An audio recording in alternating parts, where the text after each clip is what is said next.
Assalamualaikum warahmatullahi wabarakatuh. Di sini saya akan menjelaskan tentang desain aplikasi kami, yaitu Sunbear Library atau perpustakaan digital. Di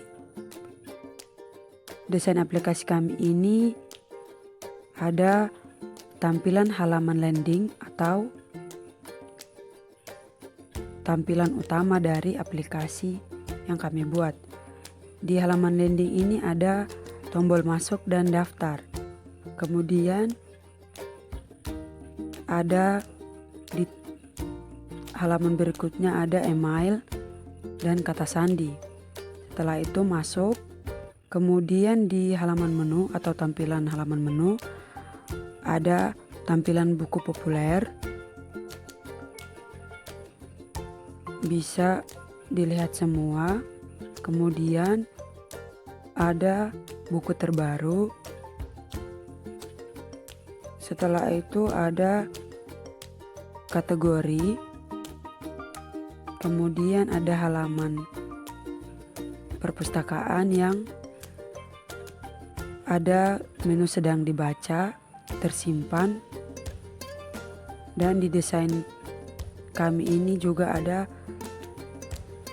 halaman profil. Di dalam halaman profil ini ada pengaturan,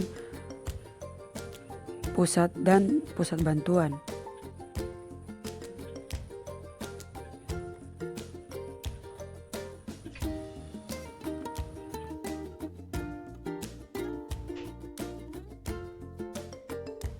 Assalamualaikum warahmatullahi wabarakatuh.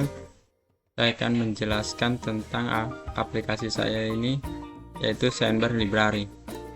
Pertama kita mulai dari app.js. App.js ini adalah pintu gerbang utama dari aplikasi.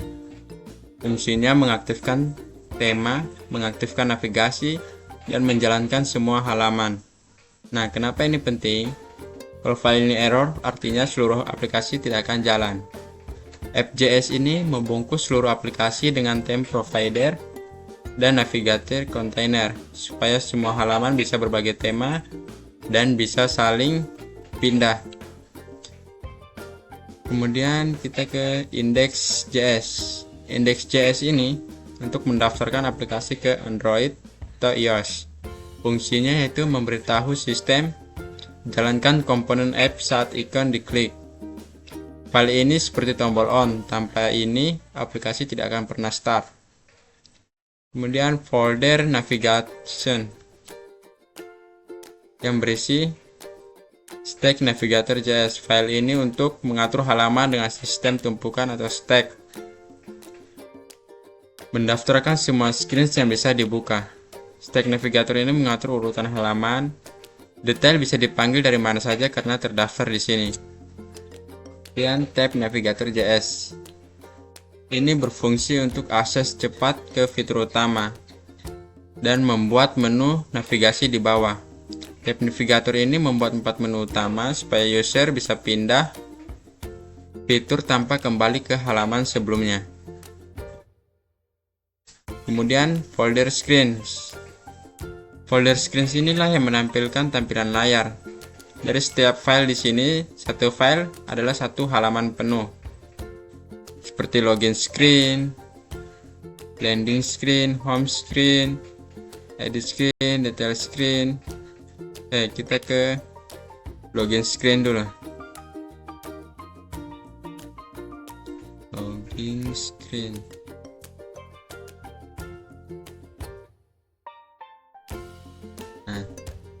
Login screen sini adalah tempat untuk user login. On press navigator replace main app. Nah, kenapa pakai replace? Supaya tombol back itu tidak kembali ke login. Kita pakai replace agar setelah login user tidak bisa kembali ke halaman login.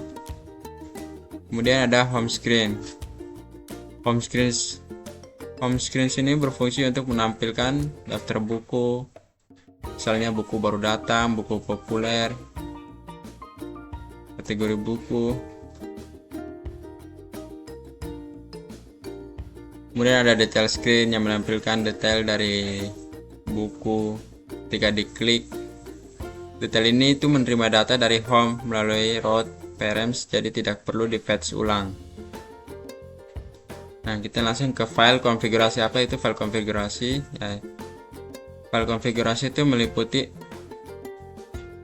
app.json.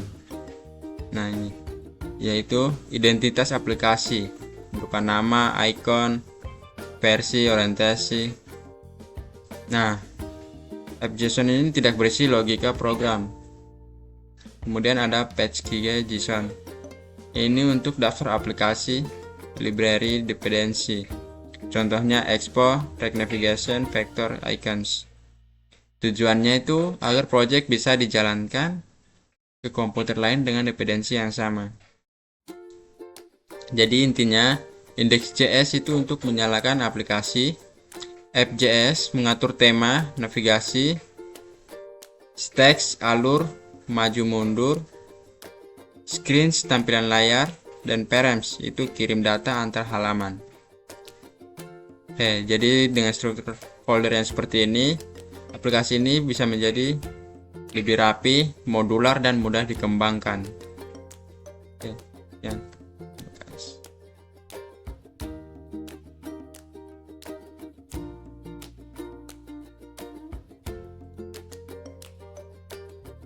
Jadi begini tampilan aplikasi di mobile atau di HP menggunakan Expogo.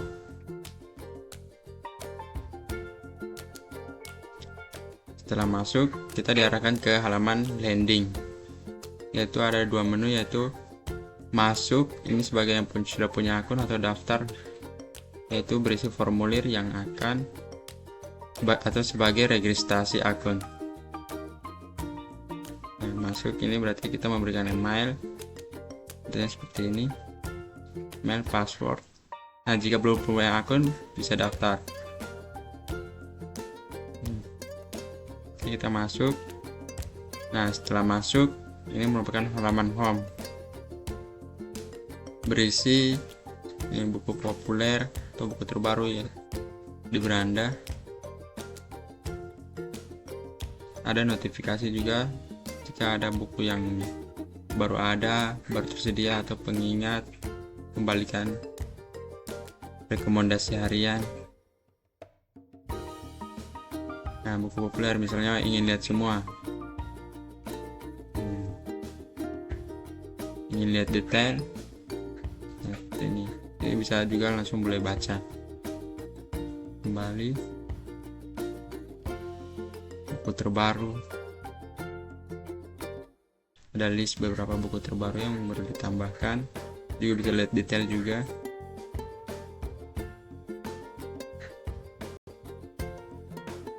Kemudian ada halaman kategori. Nah, di kategori ini berisi tentang buku dengan kategori apa saja yang ada, misalnya fiksi, non-fiksi, sains, sejarah, teknologi, seni, bisnis, perjalanan. Bisa juga cari di sini.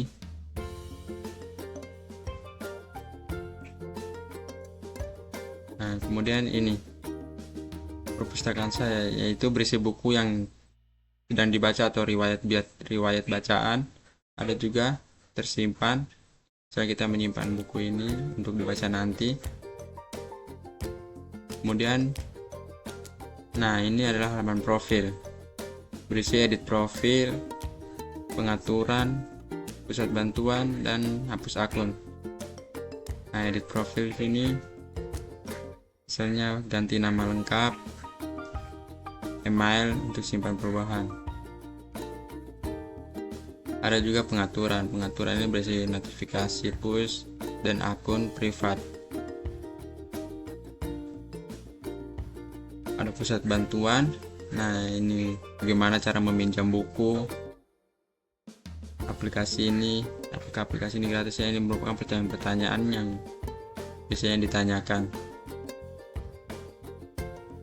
Kemudian hapus akun. Nah, tindakan ini jika batal berarti akan kembali.